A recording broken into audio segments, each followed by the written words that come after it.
She not gonna be here because like I always tell y'all, she got multiple hats. It's love, supports, grace, social activism, resources, and art. You see the green screen. That's what we doing out here. You know what I mean? I like that. I like that too. I like that, man. I know it ain't nothing, but it's something to me. So, uh, I really wanted today to be a day for like me and my calls, and I was hoping that another part of our team, I'll say, will come up. We could just talk about some things going on with PSA with ourselves. You know, I purposely didn't reach out to a guest for this week. You know what I'm saying? Because I wanted everybody to just kind of see where they at. But Nick, again, we gonna get on it next week. But we gonna have a guest next week. But Nick, being the queen that she is, the mom, the wife, the professional, you know what I mean? She had a lot of things to do. And that's one of the things I wanted to be able to get out and talk to her about. So we gonna talk a little bit about Cornerstone and different things we got going on. Black Diamonds, tire shop, it's popping. Go Google it, it'll pop up. Come on through, let us help you out. You know what I'm saying? Uh, Cornerstone Drop-In Center. It's a major thing for me. 2321 North Broad. It's a low entry drop-in center. I'm the director there through Eddie's House. Eddie's House been doing what they do for 13 years. It's they do housing support, housing assistance. You know what I mean? They try to help you at every level of housing. The Cornerstone, it was initially supposed to be just like 18 to 26. Young folks, a lot of young folks that you see out here that's homeless, they aged out of foster care, because normally when you turn 18, it's a done data. You know what I mean? So we wanted to target that. So, but you look at, we had a conversation with DHS, and I've been telling a lot of people this, and they told us, the numbers, the data that they have, it's 16 to 18 are the most vulnerable ages right now. And then we had already considered that, having a drop-in center for 18-year-olds, and we saying it's a place where you can come, and it is, not we're saying it is, you can come down, it's open, we still building, we have a culture down there, family and community, and we still building on that, you know what I'm saying? So come on down, see, we have our community table on Wednesdays, where we just talk about issues at the center and then issues just in the community. It's just a place for people to be empowered and have a place to allow people to know what their take on the community is and what's going on, and how can we collaborate, and how can we network, and how can we put plans together. So we also do and we do that based on the restorative justice, restorative city initiative model. And we do that on Tuesdays, every other Tuesday, with a brother named Tyrone. Dope brother. But Eddie's House has been doing what they do with housing support for 13 years. They're the ones who basically back Cornerstone. That's who I work for. But it's giving me, we have a PSA office in the building, a Black Diamonds office in the building. We got Real Fruit Smoothies in the building, we have another young lady coming on, so I don't want to say that she's gonna be there and she there not there yet, but she's in the process of coming on. So, but like I said, it's a place where you can come take a shower, wash your clothes. We gotta get the washing machines fixed and everything. There was some things going on with that, but take a shower, wash your clothes. You can come chill, watch TV. You can get something to eat. And it's resources, and we're about to start growing in the courtyard. Because I'm real big on self-sufficiency. I think as Black folk, we need to always be thinking, how can I be self-sufficient? Like really creating something from the ground up, and putting your own stamp on it. It's yours, independence. That's something I promote. You have to be able to, you have to be able to, control your own your lane, your foundation. It's like you have to get your own castle. And I don't feel like that's just the place that you live. That's multiple places that you have to create them. If it's businesses, if it's schools, if it's some type of service center, You know, you're creating those different places of independence where you're the one that dictates how everything goes, and you can bring other people in. You have the final say. You know, we all have to have places to be able to build that, but as a collective too. You know what I'm saying? We build that. The collective can help you build that too. So Cornerstone is like one of those places, and it will be the place where, like, whatever you see for the community that's healthy. You know what I'm saying? Come down there and let's put a plan together to serve. That's the culture. That's the culture of family down there. So, and it's a whole bunch of possibilities, you know. So, but in the and we're gonna have a re-entry in there. We have Life for Tomorrow. They'll have re-entry housing for women who are trying to reconnect with their children. So if it's like you lost your children as a result of being incarcerated, or you had your child while incarcerated and then your child gets taken away. So the housing is going to be centered around making sure those women are equipped and have the support and the safe space to be able to reconnect with their children. So I'm really excited about that being done in one of the basement areas in the building. And then upstairs we waiting on 2 grants. You know, we are finalists for 2 grants, and for the it's like I keep saying truancy grant, but it's like the young folks, if they are picked up by the police and they don't have a place to go, they'll bring them there, and they'll be open from 7 p.m. to 2 a.m. So we supposed to have that going on upstairs, and then we're going to be doing a credible messenger. That's another one that we're in a finalist for.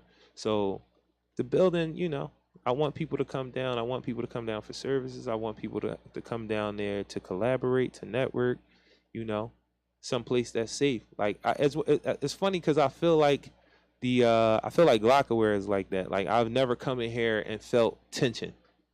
You know what I'm saying? Not that came from here. Like that was a part of the environment here. I've never had no tension. What's up with you, brother? The boy, like this is the guy. I don't know if he start watching it on YouTube and was like, hold up.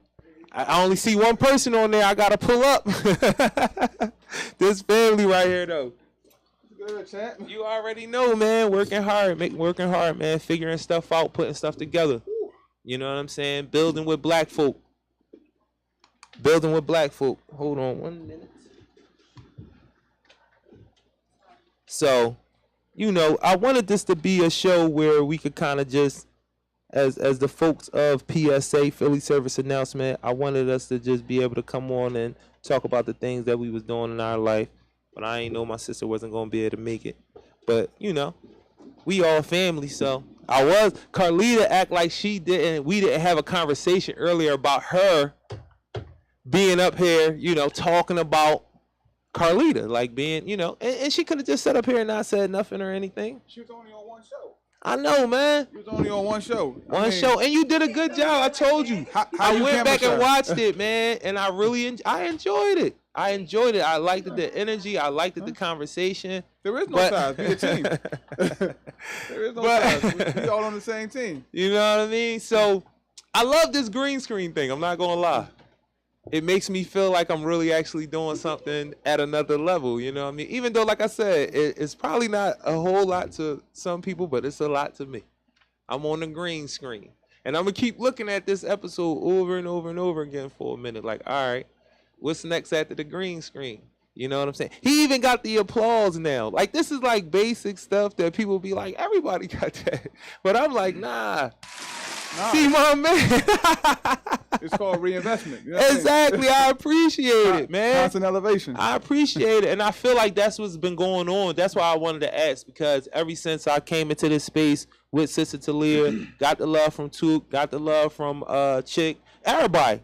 Sipping was saying, like everybody show love, man. And I see growth everywhere. Like, so I feel good about it. The green screen is more growth.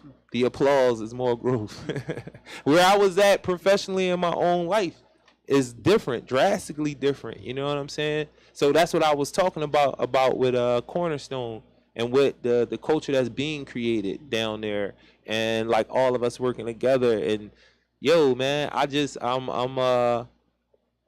I'm blessed in a lot of ways. Like I got a lot of crazy stuff going on in my life, crazy shit going on in my life. I do, but it's like I know you had this joint with like I say gravity. You feel what I'm saying? Like for me, being in jail, I think I always was this type of person. But again, being in jail for the amount of time that I was in jail, one of the ways that I was able to keep my sanity and keep my emotions intact was to always look at the gravity of a situation, like to see, like to always try to find out how bad is it really. You know what I'm saying? And that's how I like really try to gauge a situation. So I'll be looking at, all right, I got some crazy stuff going on in my life, but the good stuff going on in my life, is it bigger? You know what I'm saying? Then the crazy stuff is there, but the good stuff is bigger. So it's like, all right, I could deal with that because this is bigger. But if it ever starts shrinking to where it's less good things or things that I really want for my life happening and more crazy shit, you know what I mean? Then I really have to, but I always look at it like that. I don't get caught in it. Have you been out right now? 4 years. 4 years. Yep, May 4 years. All right, so go back now. Go in the dream world. Go back. Right. So the guy that was locked up when you was about to get out. Yeah. And think about who you were right then, and did you see yourself where you at right now? And would you accept that? Like, you know, if somebody would have told you that guy back then, in 4 years you will be right here. Right. How would you feel back then? Like, nah, I would be good. I'm good where I'm at. Like, cause I know I know the work that I put in. So in a way, the only thing that I say for myself is, if I didn't have any responsibilities to other people, I know I would be further ahead. But that's not who I am. You know what I'm saying? What makes me drive is that if it's just me, I'm low maintenance. I don't need a lot of, you know what I mean? But I can let shit go because it's just me. You know what I mean? But when I'm responsible for other people, it makes me go harder. You know what I'm saying? Yeah. So I know I say that I would be further if I didn't have to be responsible, but I always think I wouldn't go as hard if I wasn't responsible for as many people. Like I think it's just like some of us is we put in place for different things. Yeah. I just feel like that's what I'm put in place for. First of all, getting more responsibility and taking on more is the impetus of growth. You need that to do better. Mm-hmm. If you never get that, you will never do better because you don't have to. Right. You know what I mean? And like I say, that person back then, if you look at it like right where you at, would you be like, you know what? I'll take that. Yeah. Like, cause so you know how sometimes things go up and you get out here and you want to do this, but this happens and you be like, man, I can't believe this. Always think back. Hold on. Mm-hmm. Hold on. Back then when I was in that bar, would I take this? Because you used to say it. Like, yo, when I used to talk to people on the phone, yo, that's a real joke. Because when I used to talk to people on the phone, they used to be listening like, yo, I'd be like, yo, I wish I had those problems. Now I got them. I wish I had those bill problems. I wish I had those relationship problems. Because right now, I ain't doing nothing. I ain't doing shit but talking to you on the phone about Groundhog's Day. The same thing happening over and over and over in my life. And so I wish. They used to ask me that too, like, what's going on in there? I'd be like, yo, the same thing happens. The same thing. It's really no need for me to tell you. Groundhog's Day. To wake up every morning to the same thing. These motherfuckers ringing a bell at 6 a.m. Count time for 20 fucking years. Well, actually, the boy from Chester is the one that made it like real crazy when he escaped. Then they start telling you guys stand up, and it's crazy that I even have a smile on my face right now laughing about this because for 10 years of my life, man, I woke up angry every fucking day, dog. Huh. Like, and I know the count, the number, how long it was for 10 years of my life. I woke up angry like a motherfucker. Like every morning, I gotta get myself together. Like, this shit is crazy. And I had these 4 p.m. midday feelings. I don't know. This shit used to be crazy. When I had to, I want to go home, John. I'm in the bed like when you was 10 and you went to your cousin's house. And then you thought it was going to be fun, and then it wasn't, and you was ready to go home, and you just be like the whole time, you're like, I just want to go home. You know, every kid went through that. Yo, I literally used to feel like that laying in the bed. And it used to always be like around like 4 or 5 p.m. It'll be not sunny out, whatever, it don't matter. And I just be laying in the bed like, when this shit going to be over? When is this shit going to be over? So I say all that to say the shit that I deal with now, that's not shit. The life that I deal with now, I love it. Like they ask me like, where you get the energy from and all that. And for real, I feel like I slowed down a lot. Like for real. But they be like, where you get the energy from? And I be like, yo, because I was laying down. They told me to lay my ass down. Like everything in jail, I was telling them this earlier. Everything in jail, I used to look at and be like, it just would be talking to me like, lay your ass down somewhere. Like sit your ass down somewhere. That's how I used to feel all the time. And now I could do whatever the fuck I want to do. Nah, but at the end, like, I always look at it like, too, because I think back on the moments, because I got the same, too. Like, as long as I ain't standing for count, I'm good. No, like, no matter what goes on. Yeah, no matter what goes on out here, long as I ain't standing for count, I'm going to be all right. I'm going to figure that shit out. I'm going to be good. And, like, Carlita, the person who's supposed to be on the show, just asking the question that her face is telling me she wants to ask, which is, what is stand up for count? Am I correct? Yes, I am correct. So stand up for count is early in the morning. Well, no, 3-4 times a day. They make everybody go back to whatever bathroom that they living in, because all of them are a bunch of bathrooms with small twin size baby bed bunk beds. That's how wide it is. I did the measurements and everything. A baby bed is the same width as a prison bed. Like seriously, it's long. A prison bed is longer, but the width is the same. You live in a bathroom, right? You live in a bathroom. So all right, they tell you they send everybody back at certain times of day, 6, 12, 4, and say 9, because 9 is when everybody locked all the way down. You know what I'm saying? So they send everybody back, and when they come on the block, they be calling count time, ringing bells and all that, and they be telling everybody you got to stand up for count, stand up for count. So you got to stand at the door.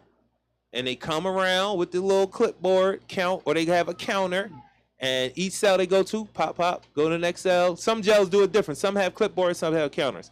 And then they going around, count everybody. The whole jail, this is going on in the whole jail. They counting everybody up.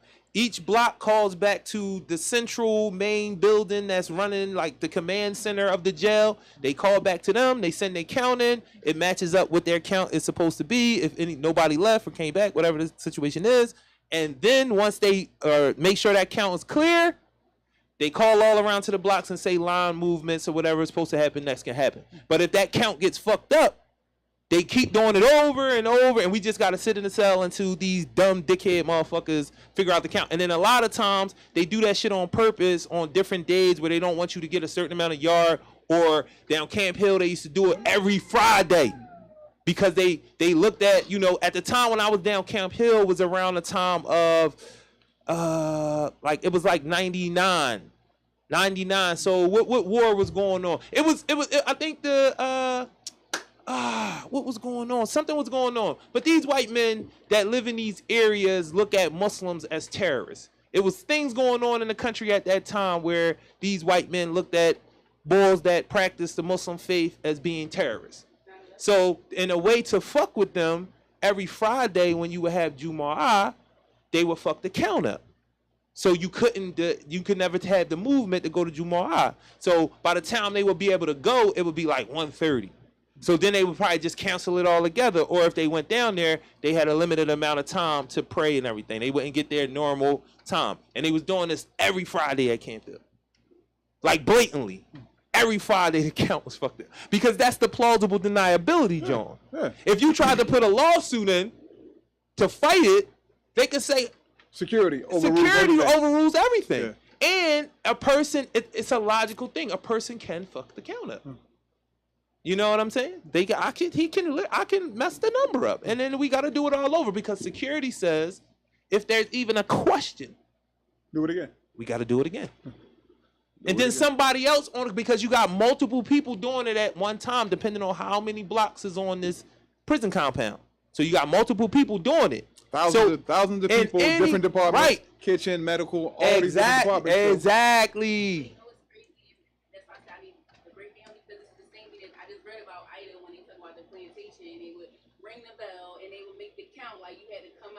Yeah, if you read, listen, the correlation is exactly what it is. It's the same exact thing. The prison system is built off of two Jones. How slavery was, down to how many pairs of breeches you get, the Browns. If you read old slavery books, it'll tell you, this what the ration was. You feel what I'm saying? So it's a mix of military. Like what is it called? The military, like their structure, like you know what I mean? How they do on military base, like the hierarchies and all that stuff, and their rank. It's those two things combined. It's also how they break you down. They try to break you down mentally. Try to break down your individualism, making y'all all dress the same, making y'all all move the same, making y'all all do this. So you have no individuality. Yeah, you have no individuality. So it makes you a more docile prisoner / slave. And this how crazy it is. Because they understand these correlations, cats and it's all cooked into the whole, making sure that they're employed and all of that. If you come from the military, a lot of military boys work at penitentiaries as COs. One, they get a benefit of, I think it gives them like 4 years on their retirement. So they can, because of their time that they spent in whatever armed force that they was in or the reserve, they can get 4 years to their retirement. So if me and you didn't have that, we would retire at 60, say, and they could retire at 56. You feel what I'm saying? So, and the environment is something that they're already used to.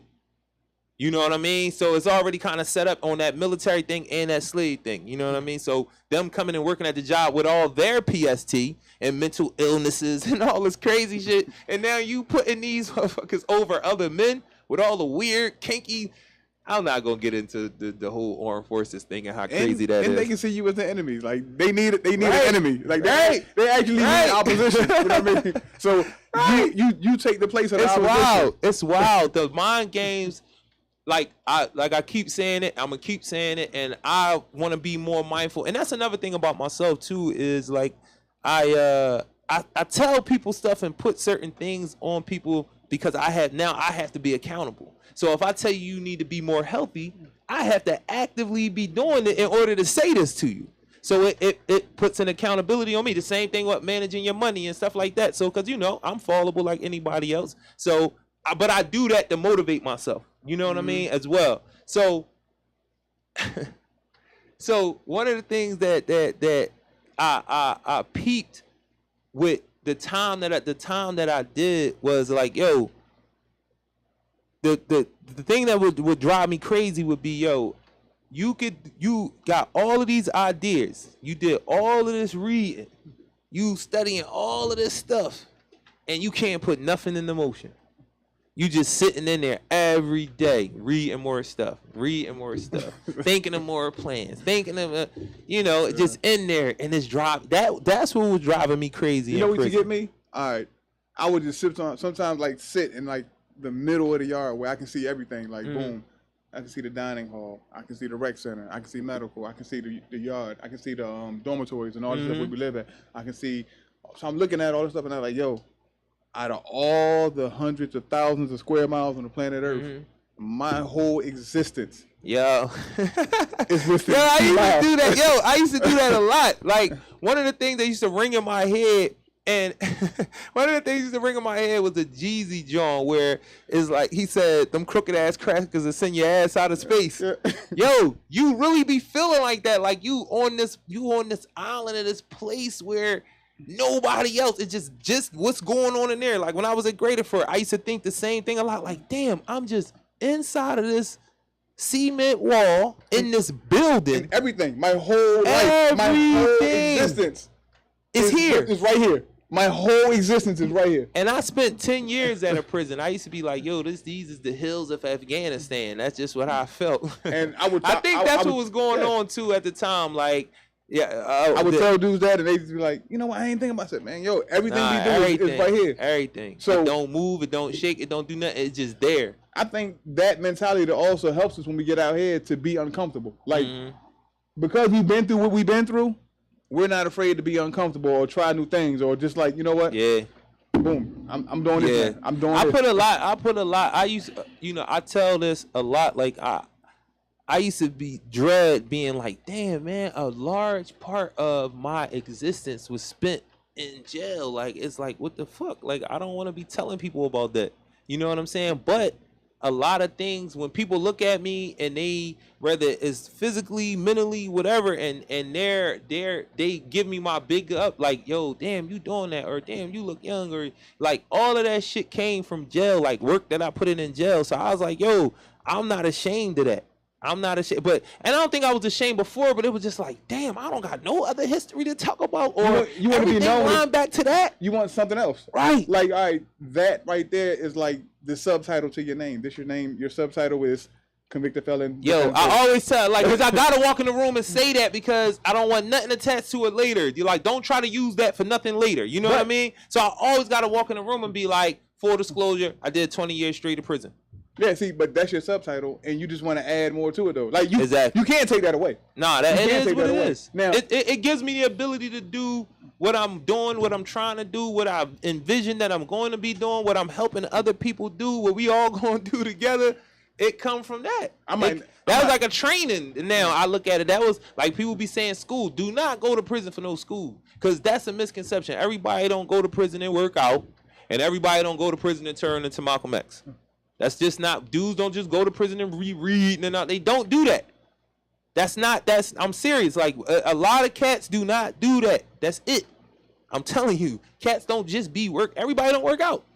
That's not really a jail thing. It's just movies, and some cats, it'd be one cat out of 10 cats, and then everybody be like, everybody work out. That's what they do. They don't. But my thing is like, yo, I did it. You know what I'm saying? Maybe I had to do it. Maybe it was some divine thing that I had to do it to get the information to do whatever I'm gonna do next. I don't know. You know what I'm saying? But I feel like now I'm proud of that. I'm proud to say that because I moved in a space that I watched, literally an apparatus that was put in place, not something that was just an outgrowth. It was like, you know how we make certain stuff and put it in place and for it to do things, and then certain things just organically happen. You know what I'm saying? Well, jails didn't organically happen because of anything that was going on in our society since when they first made them. It was an apparatus. It's a tool for capitalism, for control, for subjugation. I can go on and on and on. So the thing about that is like, yo, this apparatus was in place. They put me in it at 20 years old. And it's a bunch of things that they wanted to happen to me in the process of me going through this, outside of me just being missing in action, because that was major too. But they wanted me to come back and not be me no more, like really finish the job. That's really what this joint doing, because like, especially in PA, I keep mentally, that joint, I seen too many brothers at varying levels of mental illness and emotional distress, myself included. You feel what I'm saying? And it came from that. But for me to be able to do that and now have a sane conversation with you, you know what I mean? You know what I'm talking about? Not think shit that's normal for you, but really ain't normal for everybody else, and you moving like it's normal. You talking like it's normal. Cats that's just gone.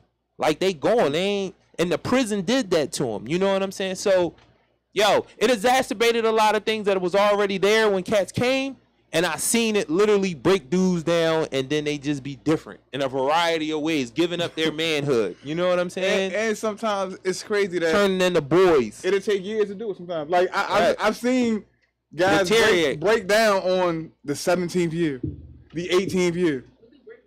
Like, so like you would have a variety of different things. Yeah. Like cats that come in, or you assume that they're men in the way that they conduct themselves, right?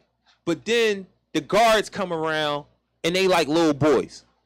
It's like because usually they white guys. Cats got that thing about white people being smarter and cleaner and more, you know what I mean? All that good stuff. And you see it play out where you probably wouldn't have seen it play out in our neighborhoods. But now that you're in close proximity to white people every day, we get to see you be like, oh shit, this cat turned into a whole bootlicker. Everything this man say is right. You don't know what you talking about. I asked this boy, and I'm literally like, and a man, he come in and he be sturdy, and that ain't his lane. And then next thing you know, everything be about them. But a lot of times it's just the constant drilling of it. Like, yo, yeah, you're lower than me. You're inferior to me. You're everything in there is set up to make you know that. It's like a small continuum, whereas you might not even know you changing. Mm-hmm. You feel what I'm saying? Whereas it's something small, step here, a small step here, a small step here. Before you know it, years later, taking them small steps, you way over here. Exactly. You know what I mean? Exactly. And you started cats right here. that was, again, sturdy boys, stand-up boys. Next thing you know, they're in the jail telling. So it's like I would go like extra to make sure I stayed where I'm at. You feel what I'm saying? Whereas even in there, sometimes people are like, yo, it won't that serious. I'm like, nah, it is that serious. It is. It is. I'm supposed to get that. They gonna give me that right now. Yeah. And I'm a bark on them until I get it. Listen, it's crazy because you gotta be strategic, like mentally and everything. Like they really trying make you. It's that low intensity warfare. It's like I tell you, but it's an exercise for you too. Yeah. You know what I mean? Yeah. It's like at the same time. It's easy to start not washing up. Yeah. It's easy to start not brushing your teeth. You feel what I'm saying? It's easy to start going down there because you're going nowhere. Because where are you going? Where are you going that you really got to do that? It's easy not to get your beard cut. Who cares? For real. Where are you going? But for me, that was like the slipping. I used to tell my brothers, like, I discipline myself to make sure I brush my teeth twice a day. Because you can easily be like, wow, who gives a fuck? Check it. We seen it during Corona. Yes. During the lockdown. When everybody was locked down. How many people gained weight? How many people didn't get haircuts? How many people didn't do this? House crazy. You been in this joint all this time. You could have been cleaned out of joint crazy. Because you see that. Cats turn into hoarders. Now imagine being in the bathroom with all these newspapers, old, yellow-looking joints. You don't want to throw them away. They literally got to come in there and lock you up and send people in there to clean your side. Seen it. Books everywhere. Old, just all this old stuff from jail. Nah, it's just you lose a sense of purpose. Like, for real, the lockdown out here done on a smaller scale showed you what can happen on a larger scale when you lock down for years upon years upon years upon years. Because I done seen people when I got out in 2020, the lockdown, I got out in February. In March, the world shut down. And I'm good though. You know, it's cool. I never went in the house. I'm good. I never went in the house. I was good. I'm watching snowfall on the phone. But what I will say is for me, and it's not no lie, during the lockdown, my mom, I talk about this all the time though. I was taking care of my mom when I first came home. First 2 years I was home, I was taking care of my mom like literally every day. And at one point, my mom was living in Chester. And the lockdown, it was like people wouldn't come for work. You know what I mean? Because like I can't get all the way out there. And it was crazy because I understood it. But then because of my personal thing, like I'm stuck here. I'm here. And I'm just in a senior living apartment, just me and my mom. And I just did 20 years in prison. I used to be like, what is going on right now? I got to go outside. And my mom be like, why you keep leaving out? I'll be like, Mom, I can't just sit in here. You don't understand. I want to be here. I want to love on you. I want to help you. I'm doing it. All the stuff that I didn't want to do, I'm doing it. And I'm doing it right. Like, I'm doing it like you taught me. You feel what I'm saying? But it was just like, I need to get around. I need to move. It's like people be like, why you be just going everywhere? Do you know what my man just said? For 20 years, my whole existence was just in one space. Like, I try to explain this to somebody like, your 4-block radius in your neighborhood, like 4 blocks side by side, put a gate around that, and then you just there. And then they set up shit for you to go eat and all that, all the apparatuses that you need, but you not going from that space. It's just, or think of a park that they could put a gate around. That's it. And that's where y'all at. That's it. Y'all there. And for however long they want you to be there. And it's a whole world out here though. Right. It's a lot. Everything is going on out here, but you can't leave and you just like. I'm gonna tell you how crazy it is. And I think my brother was on here talking about it one time where cats would do stuff to themselves, right? They would do stuff to themselves to get out. To just go like to the hospital or something, just to go for the ride. Am I lying? Yeah. Just to go for the ride, just to get outside and be coming back and be telling all these stories.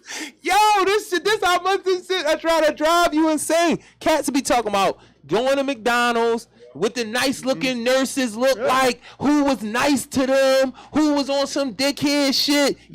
And I used to listen to it like, wow, look what they did. And they always had an audience that went, and the cats would play with them and build off of them and shit. But it's like, look what they would do. You would like physically harm yourself just to get a ride to the hospital so you can get out of the prison for a minute. And then be on the highway and be like, trying to see everything. They got the gates all up. You trying to look through every little crack in the joint so you can see some cars, see some people in some cars, and you gonna tell stories about that too. Let you see one thing going on that road, and you gonna come back and be like, yo, I seen the chick, she was in a car driving with her foot out the window and shit. You gonna come up with a whole idea with, yo, am I lying, brother? my first time going to the hospital, like, I had heard so much about it. I'm like, yo, it must be like fun to go out to the hospital. So I twisted my ankle, so I had to go out for a medical joint. I went out, felt like, man, I felt like Charles Manson. I'm like, yo, yes. I felt like I was debased by being in society. I'm subhuman. I'm Charles Manson. I'm like I'm subhuman. How do people get joy out of this? You know what I mean? Yo, it's a crazy thing about that. Like the thing that I was saying earlier that I say, and I've been saying to a lot of people, we have to be more mental. We really got to start, like you said, like we got to get into the details of shit so y'all can really understand. That's where this world is at. Yeah, it could get physical, but I'm telling you, this world is mental. You got to be able to figure shit out. You got to look at the strategies and the systems that we're talking about, because that's what we're talking about here. We talking about systems. We talking about people coming up with ideas and figuring them out on other people. We're going to see what this looks like. You feel? Do you think we could, like, re-strategize? Yes. Listen, I always tell people, I'm not telling you.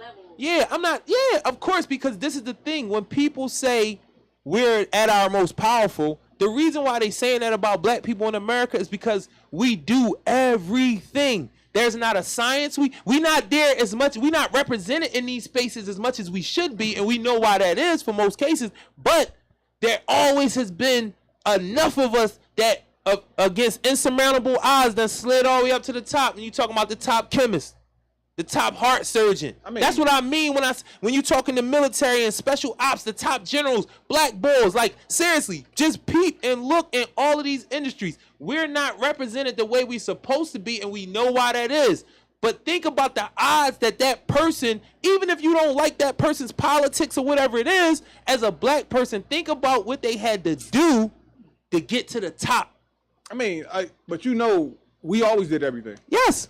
Yes. 10 years out of slavery, yes. We was and that's why we was talking about that years. Earlier. And then the killing started. Just 10 years. And then the killing started. We always did everything. They see what happened when you take the shackles off even a little bit, we start going straight up. That's why I be telling folks like, yo, it's mental. That's why I was like, we can't keep doing the physical thing. We have to trick them up mentally. We have to make them not understand how powerful they are. And when you talk about power in America, we in every arena at a high level. If we connected, then you would see something different. If we understood, like, yo, if I'm the CEO of whatever company, you know what I'm saying? And I reached out to the other black CEO and the other black CEO, and we start talking about other things other than our business, but all the skill sets that we have. And we said, well, man, we should create something over here. Since we can stay being CEOs. But we're going to use all this capital and money and access we got to create something over here for us. You feel what I'm saying? It's like I was telling somebody the other day, it's like when our stars get really big from America, Beyonce and all that. And the reason why I'm saying this is because I don't see it happening. I could be wrong. So not just Beyonce, we could think of anybody. Any black folk, forget Beyonce and Jay-Z. Get them out of it. Any black celebrity or artist that can go to another country, you know, like Libya or Singapore, and do big shows because of their popularity, right? Now you have access to that country. Don't just make it entertainment and tourism. You could go talk to their dignitaries. You could talk, because they looking at you at such a height, and everybody don't get this level, but you could really start, even if it's not talking to their dignitaries, you could go into these communities and see who's who and what's what. You have the ability to do that. You have the access to do it, because you know what? Everybody else doing it. They going all over the world looking for business opportunities, looking for new places to live, people really look at the world and say, where is the best education system? I'm going to build my cap. I'm going to figure out that my money's enough to see what my skill set is that may be able to travel and how much money and live a comfortable life. See, we be thinking everybody be trying to go to these different places and live this big, exorbitant businesses and living in these big mansions. No, people are really looking into other countries and saying, okay, they're safe. They got good schools. I can have a comfortable living for about 60. People really think like this in every other country. Why are we not? You understand what I'm saying? Why are we not? Everything don't gotta be about taking over the world and I'm gonna be the big. No, you could really find another place like Singapore and say, you know what? I can live there. I can live there. And you really could do the math, see what your skill set is, see what your money's is, and go live in another place for 10 years. Start a family, take your family, whatever. Look what countries got dual citizenship and things like that. Yo, that's what I mean when I say middle, just more expansive. Because it's there. We have the opportunity. Just get the information. I'm telling you, it's simple. You could. My bad. I'm gonna let you talk. No. I'm just saying. Once again, we are with being uncomfortable. So it don't seem like a big thing to us. When you talk to people that's out here, yeah, just move to a different. Just move to a different. Yeah, it goes back to what you said. You right. Move right. Huh? What about this? What about this? I'm telling people I want it before I get to the time where I hope I loved on enough people where people got to take care of me, and I'm hoping that's like 70, 80, something like that. I'm hope before I get to that time. When I be telling people I want to live in different places for different times in the year, I want to put myself in space where I'm moving to. I want to put myself in spaces where I could say, yo, I could live in Charlotte for 3 years. For 3 months out of the year, and still have the ability to travel back and forth from Philly and handle business on my phone, be in person, whatever it is, taking flights. However, have maybe a condo in Philly and a house that I bought in Charlotte, and then have a place in Houston, and then start looking into the Caribbean or Ghana or whatever. You know what I'm saying? You really can get down like that. It's all, and that really comes down to budgeting your money too. Something I'm trying to get more and more tighter with, because I always be telling people like, all right, think of everything that you want to get. See what the price is, add it all up. How much do it take? Because you really can get these numbers like this. And it's not as hard as you think. Add it all up, boom. Do it out over a year, like a business. And say, all right, how much money do I have coming in? What skill sets do I have? Where do I got to look for certain jobs? How much money do I have to make? How much time will that take to pay for this? What you came up with. And if you see like, all right, well, the list say I'm going to have to spend $20,000 this year. I make 30, I'm good. Because the list is all bills, everything. You got car note, you know what I mean? We go straight down the line. Your food, everything, your clothes, what you bought, how you buy, how you shop, the whole nine. You really could do this. It can seem tedious, but it's not. Because we got a whole bunch of technology that once you start playing with certain stuff, it'll do it for you. I don't know the names right now, but I'm going to look it up because it's really on my mind. But I already knew that these things went on. And we tell people to write stuff down and all that, and that's dope. We should. But again, you can add all those things up, all those expenses, and then see, all right, with my skill set, my job, my income, however I hustle, how much money will I have over that same span? Like when a person say they make $50,000 a year, if everything you're gonna spend over the year is $30,000, you good, you Gucci as they say. Now you go, but that $20,000 that's extra money is spread over 12 months. So you got to remember that part when you're looking at the numbers. So one of the things I used to do when I came home, I would be like, okay, if I act crazy at the beginning of the month, money-wise, just doing whatever I want that first week, because there's some jail shit too, y'all. I ain't gonna lie, I used to do this up upstate. So I'm like, boom, I'm gonna do whatever I want to do for the first week of the month. I want to go out, I want to buy clothes, I'm gonna do everything, boom, because I know how much money I'm gonna make over that month. So I spend it, and then I just know for the next 3 weeks, it's all grind, work, and that's just it. That's how I go. It's only in spending what you have. Nothing extra. That's how I keep from getting in debt. And I do what I want. I have my fun, and I just put my grind in for 3 weeks. Feast or famine. Exactly. That's what I do. I ain't gonna lie. And then my plan is always find a new opportunity that brings in more money, but you don't have to spend as much time. And the best thing is when you can have two Jones going at the same time, and you really can do the work. You can do the work and have both things going on, and those bosses or whoever are employed, they satisfied, because it's like what you're doing over here is aiding what you're doing over here, so we good with it. You straight. You feel what I'm saying? And that's until I get to ownership. You know what I mean? Now I'm making the money. I'm starting to, you know what I mean? But it ain't a perfect system, but it's still right. It's a process, and I noticed that from being out talking people out here too. A lot of people, they don't. I don't want to say that they don't understand, but they don't look at processes. Right. They don't look at things in simple progressions. All right, you here, then step here, step here, step here. They just here, boom. Mm-hmm. They just want. Everybody want to win a lottery. That's a cultural thing though. That's a culture thing, and they do that to us on purpose with game shows and all of that, and sports and all that. They do that. They make you think, just that one. If you just give me that one chance with the lottery and all that, then you really like that with your life. You want that get rich quick scheme. You know what I mean? You heard it 1,000 times. It's cultural.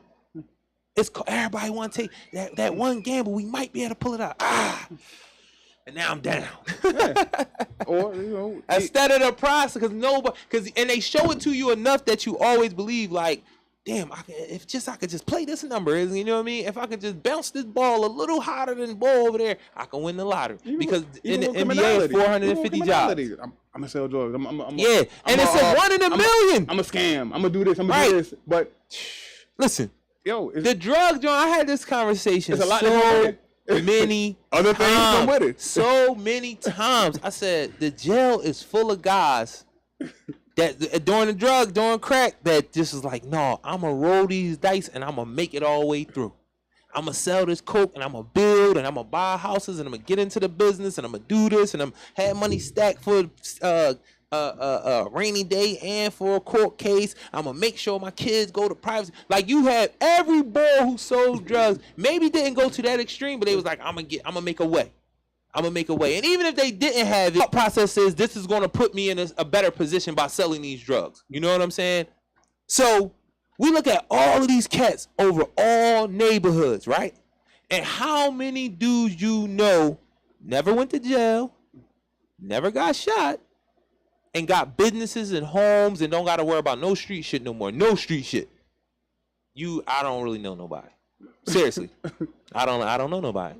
Because even cats that I know that made it, the shit that they left in their trail, all the homies that told, the young boys, they nephews that wanted to be like them and got shot, went to jail. You know what I'm saying? All of this shit, and you left out there by yourself. I don't know. I guess you won. But even that cat is a minimum. It's a minimum of them dudes that made it to the other side of the game. But you had so many participants, man, across the country.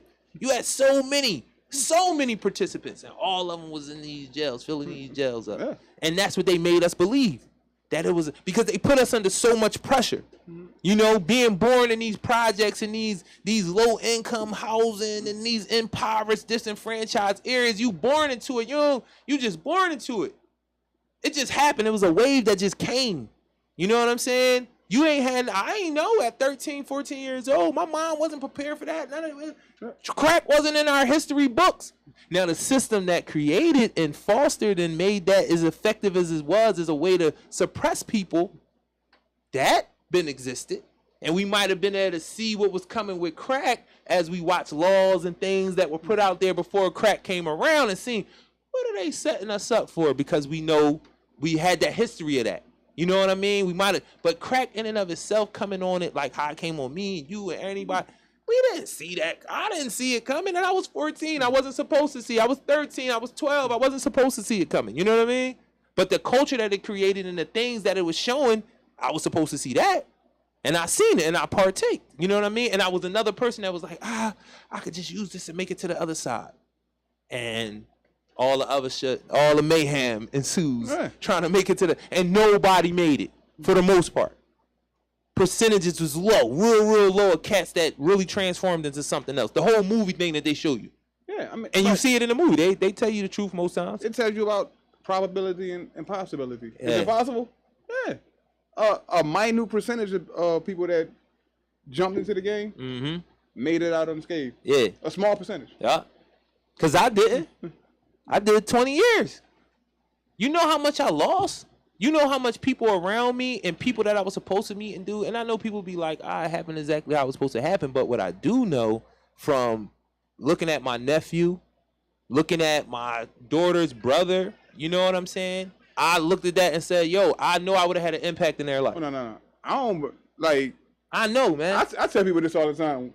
I ain't one of them guys to say, I needed to get locked up and save my life. No. Right. So, that's what I'm talking about. I could have done a lot more had I not been locked up. And when you see how things play out, and I see people, my folks, my mom, my mom having a stroke, I play a part in that.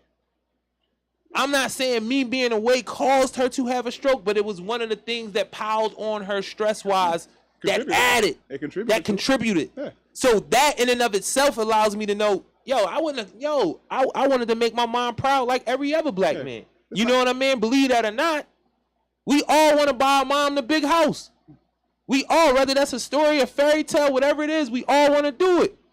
Right. So me being missing, I didn't get to do it. Yeah, so right. I know, and she don't have it. And right now, what you're doing is, I'm making the best of the situation. Exactly. So I didn't make it out unscathed. You know what I'm saying? Even though I'm a mostly sane mind, I'm fairly healthy. You know what I mean? And I'm trying to do some good things. You know, if you look at it like that, but I did make it through prison. Now that's something I did make it through, because that's another John that was like, this is not built for you to come out right. For you to come out regular, it's not. It's not. And then you go right back into the madness, whatever they done. Because my elder used to tell me all the time, like, he was like, as much as we hate being here, right? And we want to go home and we understand all these ins and outs, that out there created this. You know what I'm saying? That out there, when you go back out there, because this is a place that was created. It's a controlled environment. It really is of this place here and that place out there. It really is. You know what I'm saying?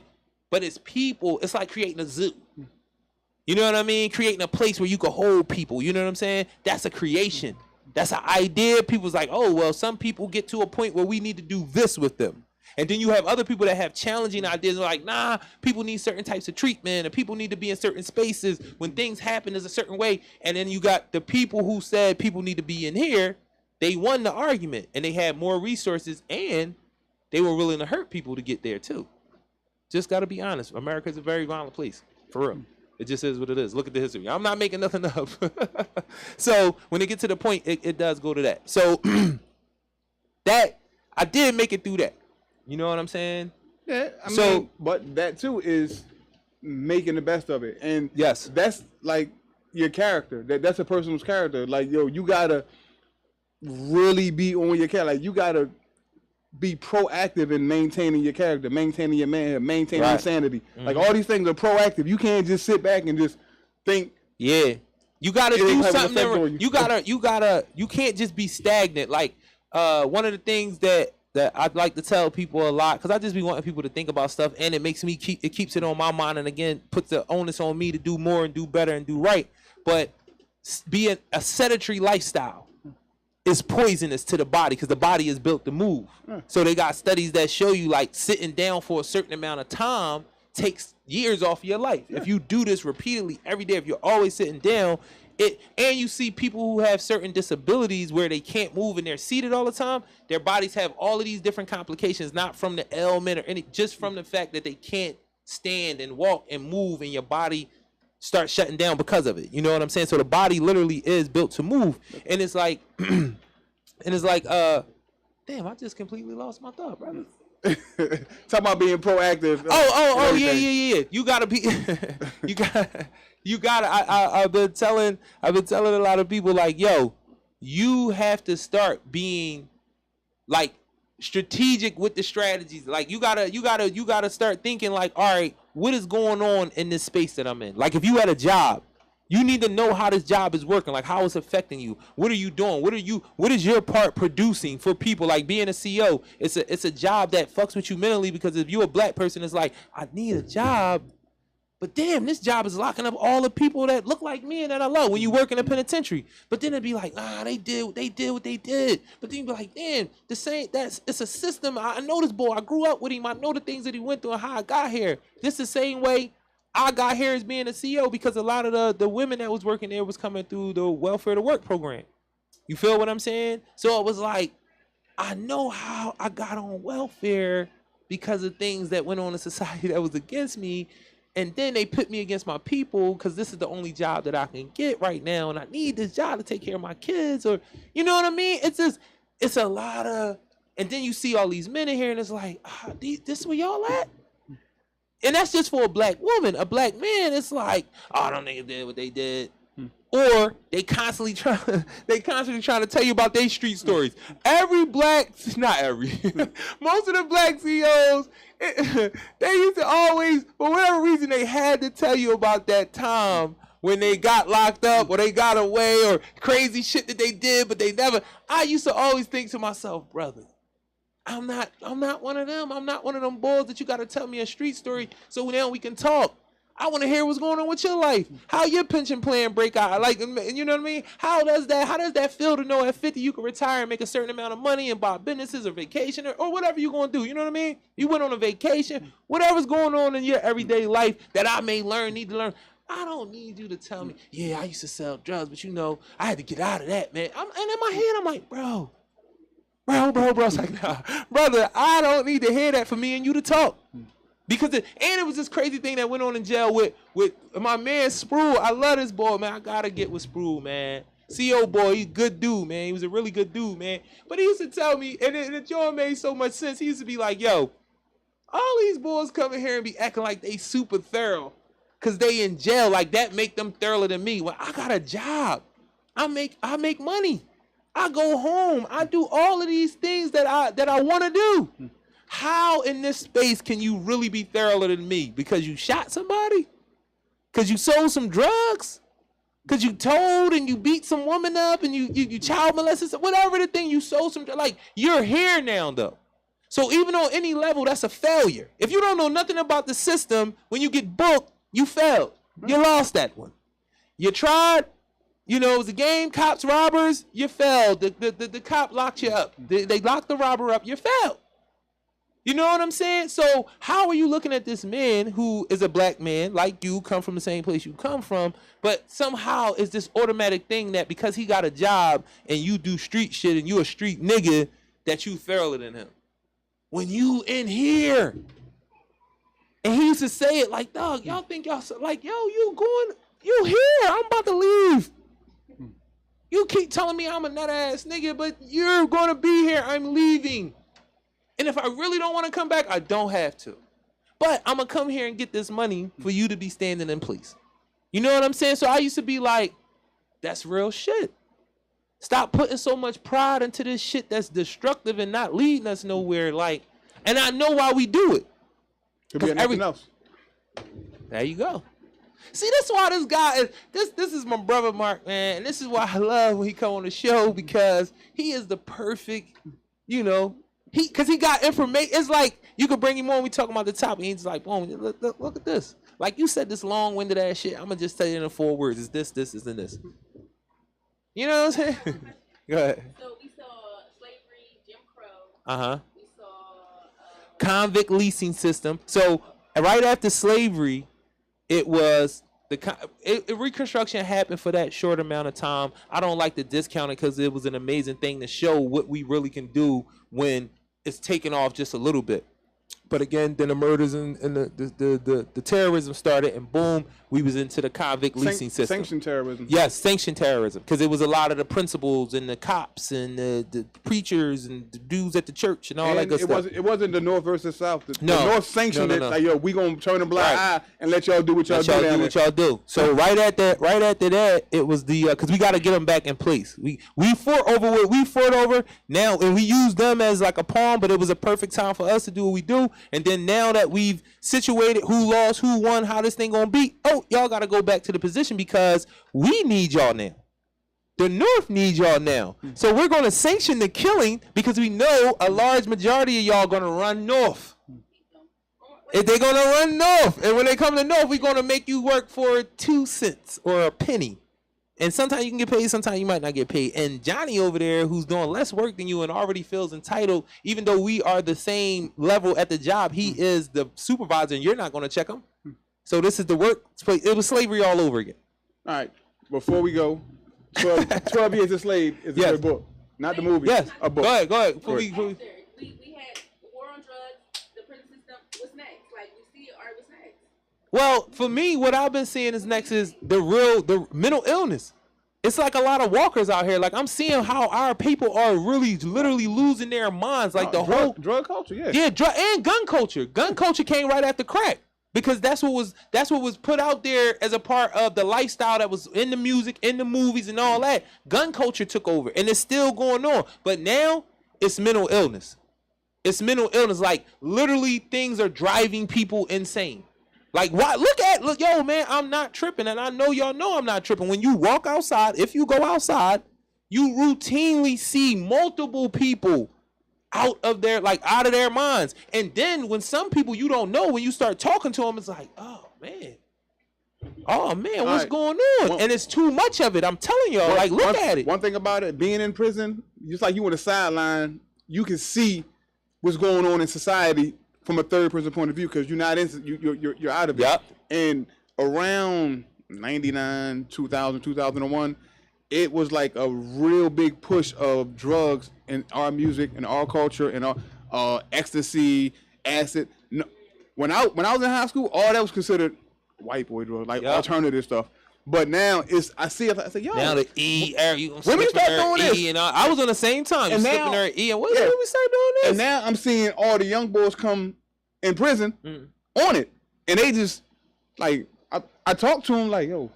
What is this? Y'all slow. I remember when Wet took a jump and everybody started using Wet again, and then my young boys, and it was a whole year, 2 years where everybody was coming in. They was on some Wet shit. Then it was when the burglary shit.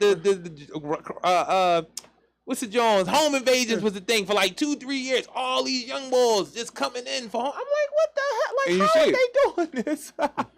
But listen, man, this is PSA Philly Service Announcement. Takeover Tuesday, takeover every Tuesday, 5 p.m. Love, support, grace, social activism, resources, and art.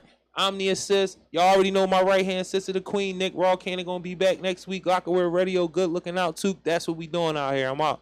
We out. Yeah, y'all ain't know I had that in me. Like, nah. Damn, Denmark shot this too.